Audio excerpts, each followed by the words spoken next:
Hello, my friends. John LaRuffa here with another Straight Up Solo. In this episode, we're going to take a look at City of the Great Machine. We're going to look at the solo/cooperative mode. It is basically the same mode. I'm going to show you a little bit of the gameplay, and then I'm going to tell you my thoughts on it. So let's go ahead and get started. Okay, folks, and as usual, please like and subscribe to my YouTube channel if you haven't done so already. If you have, I really appreciate that support. Okay, so this is a truly unique game. I will say that right off the bat. What you're trying to do is defeat the machine, the Great Machine. Okay, now if you're playing it solo, you can play, if you're playing with multiple people, you can play one person as the Great Machine and then up to 3 people versus the Great Machine. If you're playing it co-op or solo, then you both, or all of you or just yourself, will face off against an AI-driven Great Machine. And the AI-driven Great Machine has a little bit of a different modified rule set, uses these little cards here to determine how it's going to move, and uses these 3 servant cards to determine how it will detain the heroes and how it will act on their turn as far as which things it will want to do. It also uses some of these randomizer tokens over here when choosing a random district. And the other thing that's a big difference in the solo/co-op is you're going to use these missions over here. You get 4 sets of missions in the base game, and I'm playing with the original set, or the set number 1 right here. And I actually have completed objectives or mission A and B already, so I have 2 riot tokens. And I have to complete the 3rd one if I want the 3rd riot token, and that's C. Now, what you have going on in this board is each of these little districts are modular, meaning they actually can move around during the game depending on what happens. And there's some rules that govern it. But why is that important? It's important because if a district that you are on or that you want to get to or whatever moves during the game, it can drastically change what you expected to do, how much you expected to pay for your movement, and may lead to you being detained. What you're trying to do ultimately is start 3 riots or start 2 riots and move this discontent dial all the way up into the 12th section. You try to do that before the Great Machine actually advances its plan 12 times. If it advances its 12 times, you immediately lose. If you're able to start those riots, then you win. And basically what's going on is it is a hidden movement, hidden information game that is done quite cleverly, even though you're dealing with a solo opponent that doesn't know where you are. So what you're trying to do with your 3 heroes is move around these districts and either deactivate the guards, reveal these citizens to see if they're going to support a riot. They will support a riot the more discontent that you have. So for instance, my discontent here is at level 3. That means that 3, 2, and 1 level characters out on this area will count towards my riot if I get one going.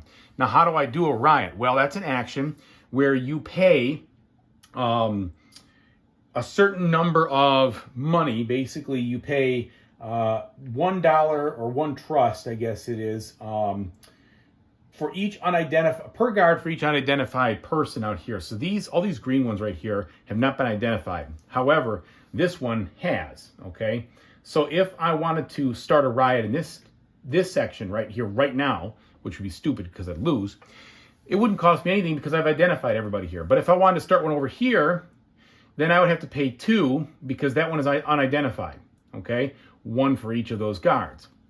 And then what you do is you take a look and see, do I have more active citizens, meaning citizens that have been revealed and identified, basically flipped over, that are at or past, behind my discontent level. And if I have more of those than the number of guards, I place down one of these riot tokens, which I had to unlock earlier by finishing a mission, and that is one of the 3 things that lets me win the game. That means I'm a third of the way there. I will also place down one of these raid tokens, which only serve as a reminder that the AI will take 2 actions in that district if they finish their movement there versus just a single action, okay?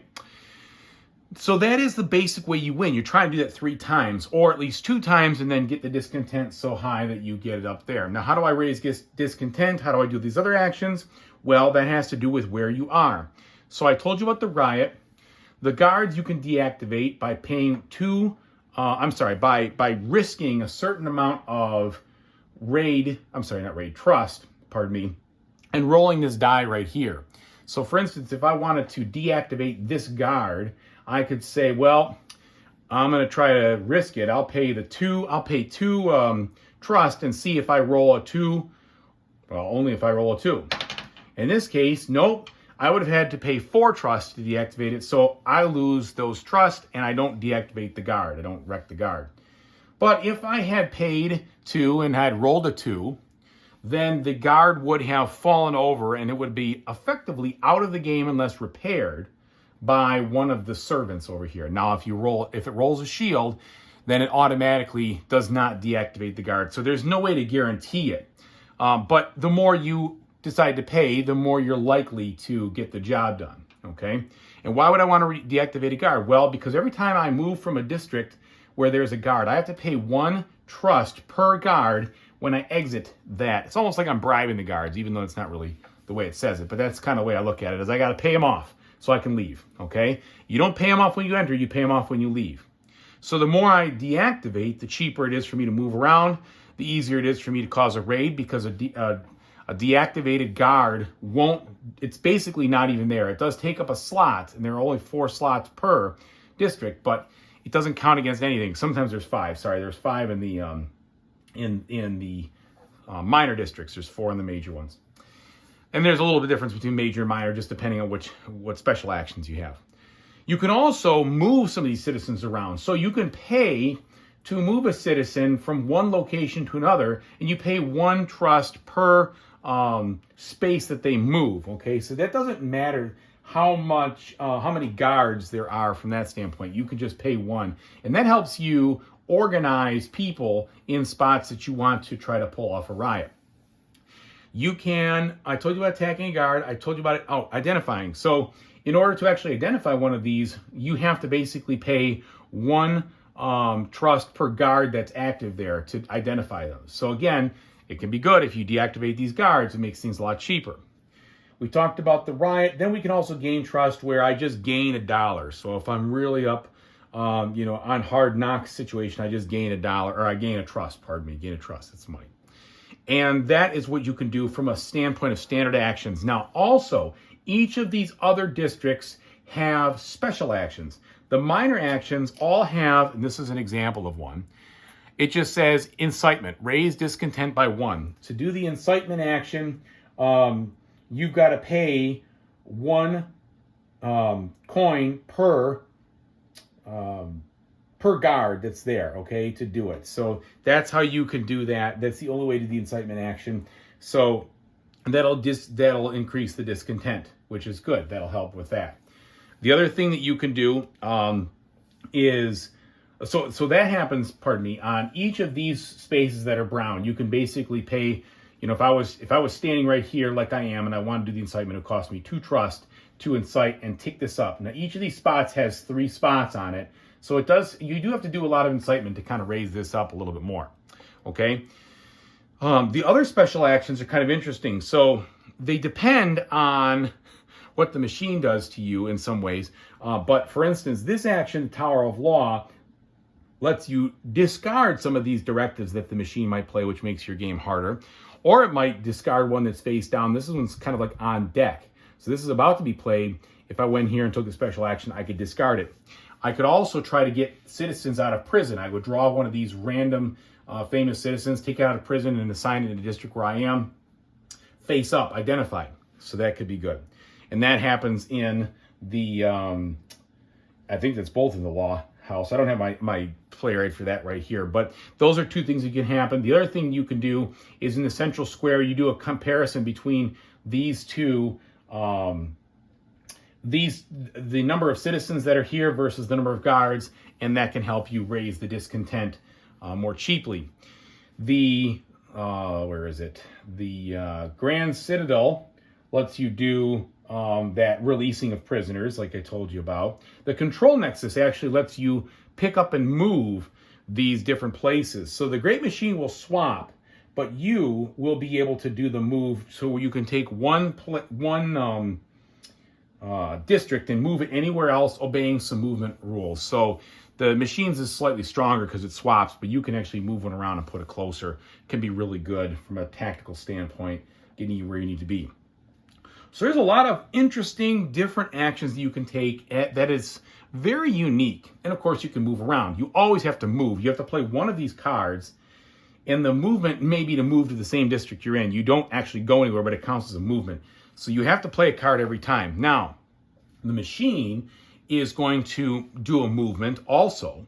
And when the machine does a movement, it is then going to do a specific action in the order it shows on its card. So it might repair all guards that are broken, take the district action of where it is, or arrest any active citizens that are there. So, for instance, in this case, if it was to arrest any active citizens, if one of these was here to do that, it would just take this and put it in jail.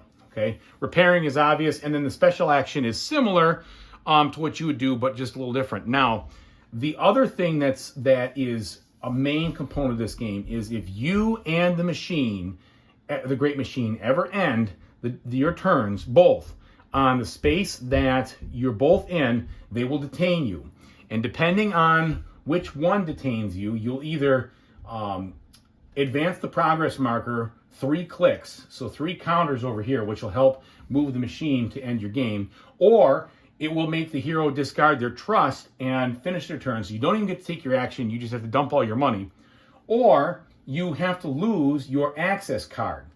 And that means that you can no longer go to that district until you go to a place where you can get your access card back, which is one of the major district actions you can do. You can do that. I think it's in the Tower of Law. It doesn't matter. I'm sorry. I don't know exactly. I'd have to look at the cards. But basically, these are out of the game until I go and get them back. So that can hamper you too. So it's really interesting in regards to what is happening. So I'm going to just play a quick round here to kind of show you how that goes. And again, I'm kind of in the middle of the game. So the first thing that happens is we're going to flip a city event. Now, the city event has some information on it. First, it says that if I don't, at the end of my turn, pay 2 trust, there's going to be a random guard generated someplace in the city. That's these blue guards. They're a little bit weaker, but they beef up the guard locations as they come out. After that's done, I have the option where I can do this. All heroes are in minor districts. I can break 1 guard in a random district and increase discontent by 1. So I would flip over one of these things and I'd break a guard in that district and increase. But I have to make sure everybody's in a minor district at the end of the turn. And then the master plan does not advance if during this round the heroes discard or cancel a directive, or the great machine has no directives at round's end. So these are the directives. So if they don't get this done, or they didn't cancel or stop it, then what would happen is the machine would automatically get one of these, one of their 12 advancements to win the game. So that's what's going to happen. So that card right there, the city event, sets you on a spot of thinking, well, I need to obey some of this stuff in order to kind of slow the machine down. But in obeying it, I'm going to be sort of hamstringing myself to do exactly what it says. And depending on how much I want to do, does that really fit with the missions I'm trying to do? Does that fit with everything else I'm trying to do or not? If I really want to pull off a riot in a main area like I do here or here, then that means that, this is the heroes. Well, that was for the different one. That would be for the minor districts. So I would have to forfeit, getting into the minor districts and raising discontent and breaking a guard, etc. So there's a lot of trade-offs in what you're doing there. So anyway, you flip that over, and then when you look at your heroes and you see where they are, and they will get a number of trust based on the number of identified or unidentified people in there. And if you're in the same district, you have to split that amount. So for instance, here, I'm going to get 1, 2, 3, 4 trust to go with my artificer. I guess it's an artificer? I don't know how to say it. So I get 4 for her. Okay, also, she says in the opening phase, you receive 3 additional trust if you're in a major district, excluding the central square. Well, she's not in a major district, so that doesn't count. And you do have a limit to how much trust you can have, okay? Now, the next one here is, I'm just going to do it randomly here. This one is only 1, so I only get 1 out of that for my actress. Here I get 2 because that's revealed, So I'll get 2.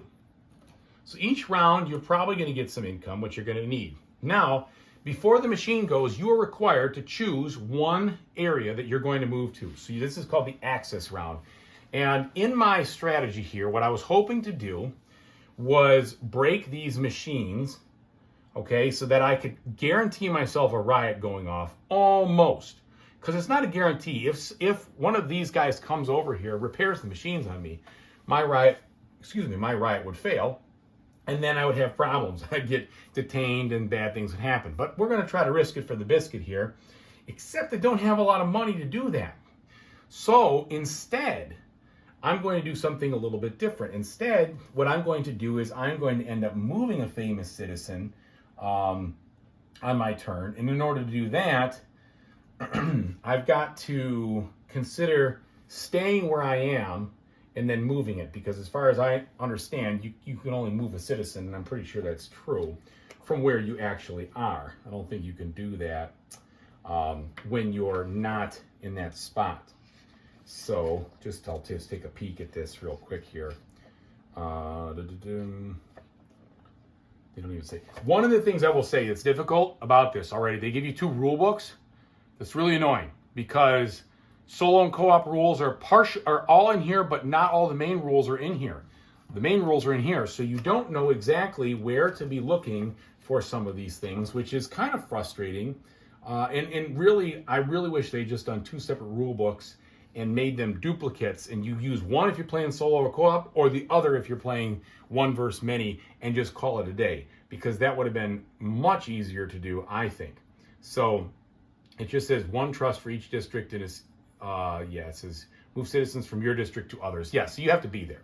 So that is on the back of the rule summary. And these rules are actually pretty well written. It would just been much easier if it was handled, for instance, like Space Corps, where you have 1 book for this kind of gameplay and 1 book for that gameplay, and you don't need to reference one or the other. That way you know where all the rules are. So in that case, I'm going to be moving this over here. So I want to stay in my control nexus. All right, so I'm going to find the card that says control nexus, and I'm going to stay there, okay? All right, so that's that access phase. By the way, I have some tokens out here that refer to missions and such, and I'm not going to get into that unless I have to, but these things are variable depending on what kind of missions you're playing. So there's one. Now, with the Vagabond here, so it's funny because these 2 are so similar, it drives me nuts. She doesn't need to be the control nexus. The Vagabond is in the control nexus already. She's the one who's going to be moving. She actually has 2. Oh, that's okay. So I actually want her to do something completely different. I want her to do the riot. So the riot means that I need her to stay in the Grand Citadel, okay, where she is. So we're going to put her in the Grand Citadel. That's the actress. Now, she is going to move, so she's going to stay in the control nexus so she can move that person over there. And then here in the art district, what I'm going to do is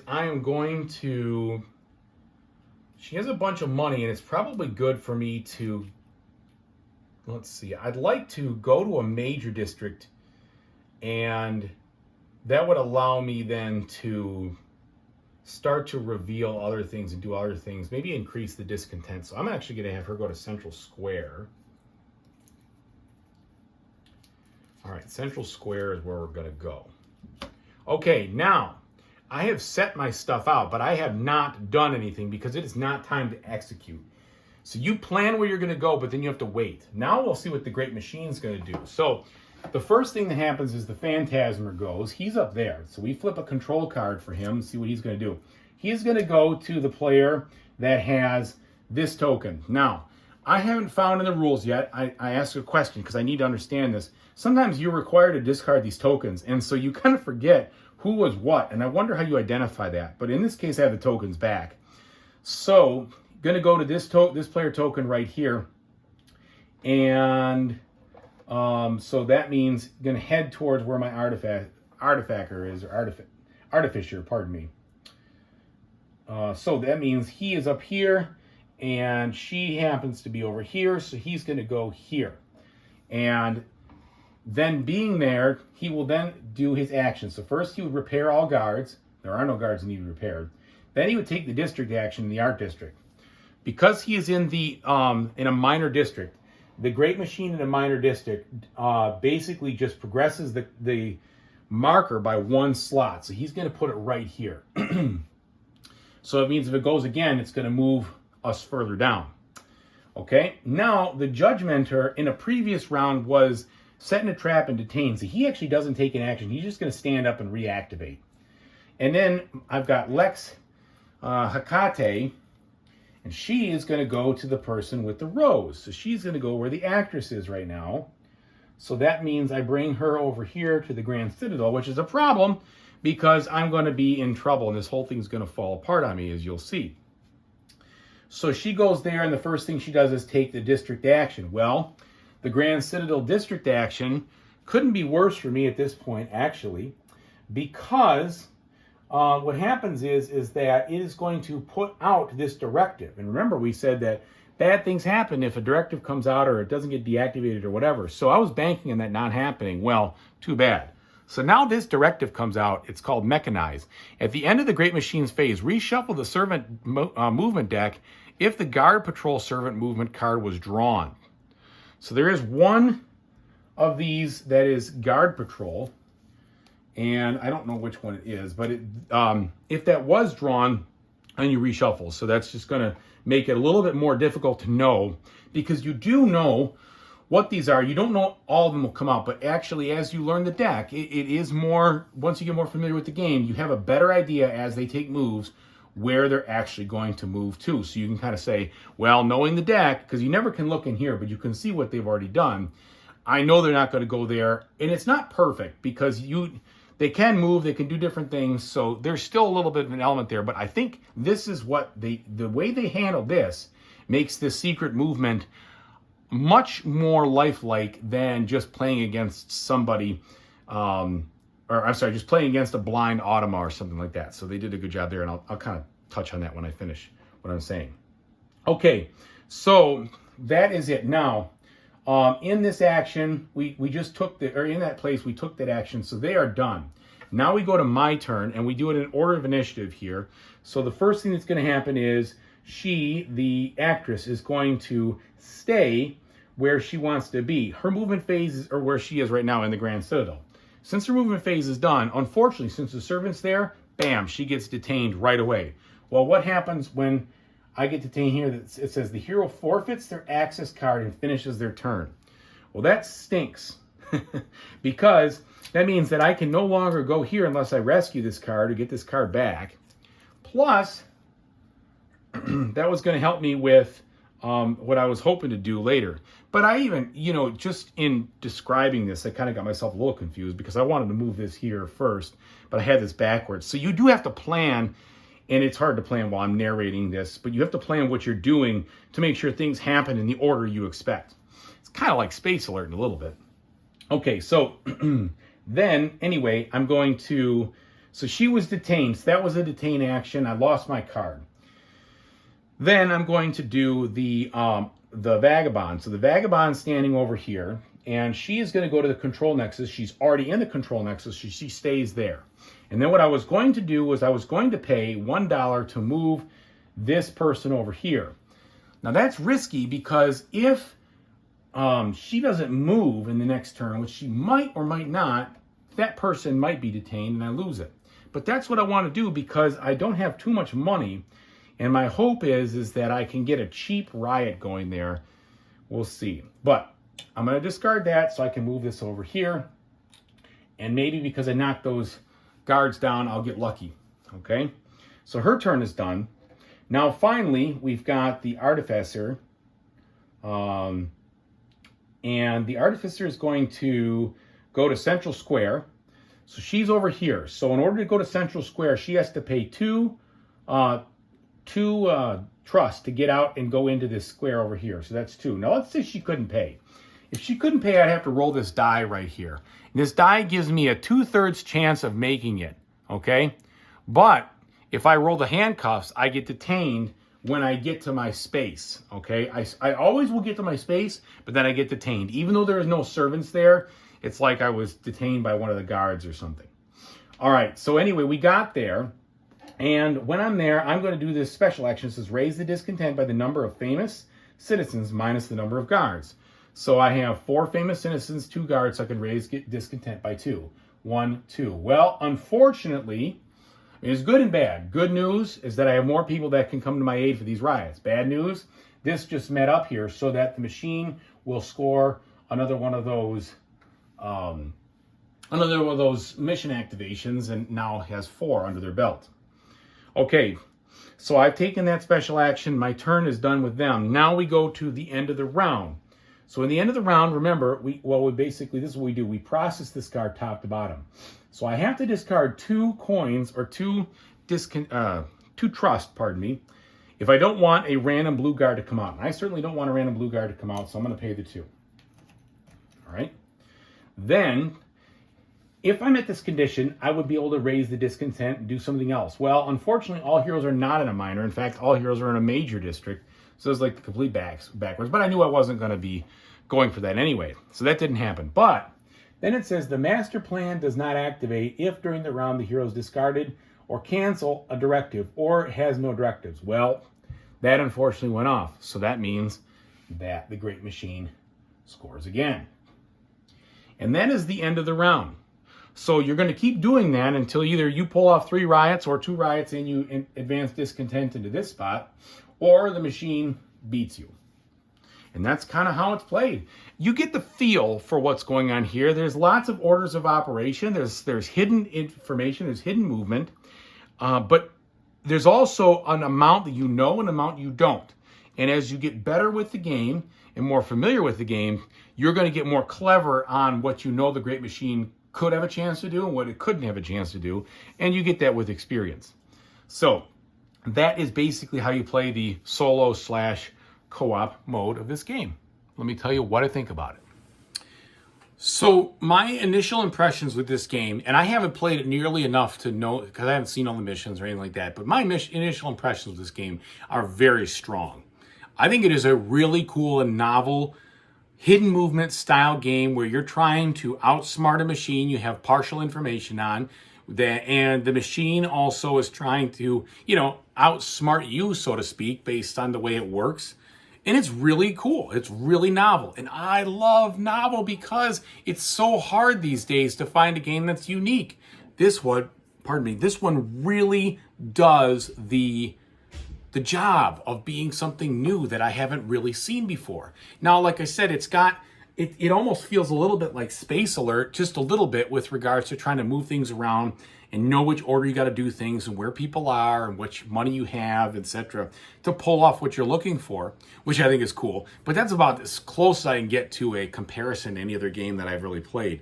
It just does the hidden movement really well. It does the risk versus reward really well. It's really fun to see, I've got these, citizens that are now active. If I can just get them all together and I can outnumber the guards, then boom, I can take care of it. But if it happens that one of the servants moves in there, they'll arrest him. They'll only arrest one, but that could be enough to make it, not good. That could be enough to have a failed riot. And if it's a failed riot, then it will arrest all the citizens in that area that are active, not the deactivated ones, but all the activated ones.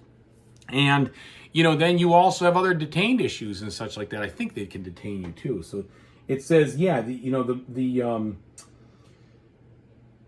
it advances its plan and then arrests any active citizen. Sorry, it doesn't detain you, but it will score a point basically, and then it will, take away all those active citizens that you were banking on for the win. So I just think it's really interesting. I think the directives are cool. I think that the special player powers are neat. Those are small things, but they definitely help. So, like for instance, my special player powers were that one when I talked about if she begins in the major district, you get 3 extra trust. The other one doesn't pay for an exit fee out of the first one that they go through. And then the other one was if you're detained, depending on how you're detained, you either get some money or you actually advance discontent, which is kind of cool. That's a little bit of a bonus. If you're going to get detained, you might as well, move that discontent. So the discontent's an interesting mechanic also, because the higher it goes, the easier it is for you to get support, right? But also the faster it is for that machine token to come around and continue to advance the master plan, which is cool because that means as long as the game goes, it ramps up the tension. So the more you slant it in your favor, the quicker it is for this thing to, if you have issues, right? If they detain you, that thing moves 3 times. Well, shoot, if it's at the end, that's 3 spots. That's 3 movements of the master plan. You could be so close to winning, and then all of a sudden it just comes crashing down on you. I think that's very novel and a lot of fun. Now, is it better than the one versus many? You know what I'll say? I'll say this. This game would be really fun with a one versus many where a lot of people understand the rules and have played it a decent amount of time, especially with the same group. So I don't know if it's more fun or not, but I would probably say that if you had people who could play some nice mind games and things, it probably shines best with that kind of group of people because the amount of double think and stuff is really cool. However, I will say that I don't feel like I'm missing out too much on that by playing the solo because you're still dealing with a system that is slightly unpredictable, but slightly, kind of what's going to happen. So there's a risk versus reward, and it's not completely random by any means. So I think that provides something there which is unique in a solo game to have a hidden movement mechanic with all sorts of other things going on. It's not just about the hidden movement. It's a lot of things, right? It's just really, I think it's really satisfying to see your plan get pulled off. And at the same time, like you saw my plan kind of get foiled where, oh, they didn't move, shoot. That means that it's not going to happen. I'm going to lose my card. And as I lose my access cards, that makes it tougher for me to get around to places or go to places. And so should I waste time or spend time, I should say, trying to get those cards back? Or should I ignore it and try to cope with it? Just so many cool things to explore. And the game comes with 4 different missions, so you can, mix and match those things. I'm sorry, not mix and match. You can, choose one of those 4 sets, which is cool. The other thing that you can do is there are different difficulty levels on how you want to slant it in the machine's favor versus yours. So if you're really good at the game, there's ways to deal with that and give the machine a more advantageous starting position, so to speak. And there are these 3 cards that basically skip the servant's turn. You can just hold those back and not put them in there, and that would make for a much more powerful servant deck, which would activate every time. So really cool. I think it's one of those novelty games, not novelty games. It's a new novelty and a mechanic I don't have represented very well at all in my collection. So I'm extremely excited to have this, and I like it a lot. And I'm feeling very confident that I'll be playing it a decent amount because it is a one and only kind of game from what I've got. Now, what I will say, again, is that I wish they had done 2 separate rule books. They hadn't done a game rules and a rules reference with half of this being the solo co-op. I just wish they'd done 2 books. That would have been so much easier than you could just say, I'm not playing with other people. I'm playing solo. Everything I need is here. It's a little confusing because you have to read the game rules first, and then the solo co-op changes half those game rules on you. And so it is a little bit of a bugger to learn for the first time because, all right, I learned it. Oh, no, I got to unravel that, and then now I've got to learn it this way. And, where is that rule? Where is it hidden? I got to look through. And these are, they're decent-sized rule books. This one is 27 pages. The other one is 28 pages, I think. So it's not like you just want, let me just go and start reading it again. I mean, it would be nicer if they were just, I can use this or I can use that. That would have been good. I also wish they would have ironed out some of the ambiguities, and maybe they're out there yet and I haven't found the answers. But like I said, the hero tokens seem to be used a decent amount in the game to mark components or put things out or accomplish missions. So how do you know where they're supposed to go if you put your token out and just forgot that the hero was such and such? Now maybe, John, you should be able to remember that. Well, maybe, but what if I play over the course of a couple days and I forgot? So I guess I can write it down. But you know what I'm saying? It's just those little things like, am I missing something? And ultimately, those are small hassles, but they cost me, time looking things up and trying to do it. Maybe that's a little bit of my OCD, wanting to just know what the rules really are instead of just making it up. But either way, very cool. And then when you roll in the fact that some of the board can actually move during the game, it's like, So many options of how to solve this puzzle or how to get tripped up by the puzzle. Very cool. So I think the City of the Great Machine is a real gem of a novel game that I haven't played in a very long time, and I really enjoy it. And I appreciate the recommendation for my fan base. I got a recommendation to pick up this game, and it took me a little while to get it, but I was able to get it, and I'm really enjoying it. And I will be also checking out the expansion in the very, very near future. So thank you so much for watching. I really appreciate it. Whatever you decide to play in the future, I hope you have a fantastic time doing it. Take it easy, everybody.